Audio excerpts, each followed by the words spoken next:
आज हम बात करने वाले हैं पॉलिटिकल आइडियोलॉजीज के बारे में जो डिसाइड करती है कि कंट्रीज़ कैसे रन होती हैं और पावर का यूज़ कैसे होता है। तो चलिए स्टार्ट करते हैं ज़मीन लैंड के एग्जाम्पल के साथ। कैपिटलिज्म पूंजीवाद। सोचो एक खेत है, इसका मालिक एक प्राइवेट पर्सन है। वो डिसाइड करता है कि क्या उगाना है, कितने में बेचना है। जिसके पास टैलेंट और पैसा है वो आगे बढ़ता है। की freedom and profit. Countries USA, UK, south Korea, Japan, in short markets run the show. Communism साम्यवाद। एग्जाम्पल, खेत किसी एक का नहीं है, पूरे गांव का है। सब मिलकर काम करेंगे और जो फसल हार्वेस्ट होगी वह सब में बराबर बांट दी जाएगी। कोई अमीर नहीं, कोई गरीब नहीं। की equality and state control. Countries China, Cuba, Laos, Vietnam, north Korea, many areas state capitalist now but officially follow this. In short, no private property. Nationalism राष्ट्रवाद। एग्जाम्पल, ये हमारी ज़मीन है और हम इसे सबसे ऊपर रखेंगे। अपने देश के लोगों का फ़ायदा पहले, बाहर वालों का बाद में। अपनी मिट्टी और कल्चर से अटैचमेंट। की loyalty and identity. Countries India, Turkey, Hungary, Russia. In short, nation first always. Imperialism साम्राज्यवाद। एग्जाम्पल, आपका खेत अच्छा चल रहा है लेकिन आप दूर किसी दूसरे शहर के खेत पर कब्जा कर लेते हो ताकि वहाँ से रॉ मटेरियल और पैसा अपने घर ला सको। आप वहाँ रहते नहीं हो, बस कंट्रोल करते हो।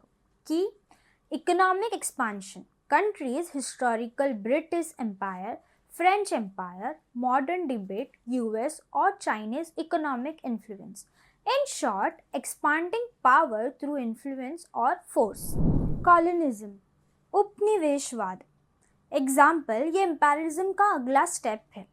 आप सिर्फ खेत का पैसा नहीं लेते बल्कि आप वहाँ जाकर बस जाते हो, वहाँ के लोगों को गुलाम बनाते हो और उनकी आइडेंटिटी मिटाकर अपनी चलाते हो।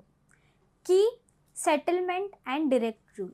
Countries historical British, India, French west Africa, Spanish American. In short, physical occupation and slavery. Fascism फांसीवाद।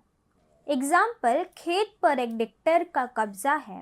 वो कहता है वही उगेगा जो मैं बोलूँगा और जो मेरे खिलाफ बोलेगा वो खेत से बाहर या जेल में।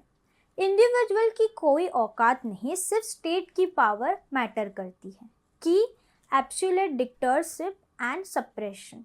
Countries historical Nazi Germany, Hitler Italy, Mussolini. In short, total control, zero dissent. तो दोस्तों, ये थी वो 6 आइडियोलॉजीज जो दुनिया को चलाती है।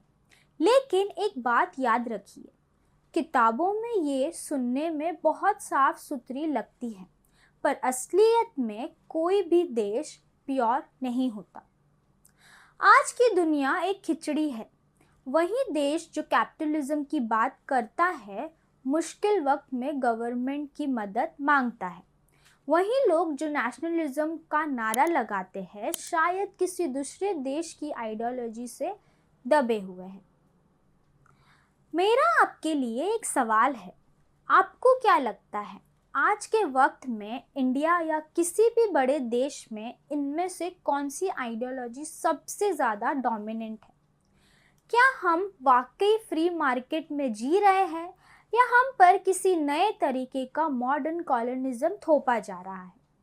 अपना दिमाग पे थोड़ा जोर डालिए और कमेंट्स में हमें बताइए। वीडियो पसंद आई तो शेयर करिए ताकि लोग सिर्फ खबरें ना सुने, उनके पीछे की पॉलिटिक्स भी समझें। मिलते हैं नेक्स्ट वीडियो में, तब तक के लिए सवाल पूछते रहिए।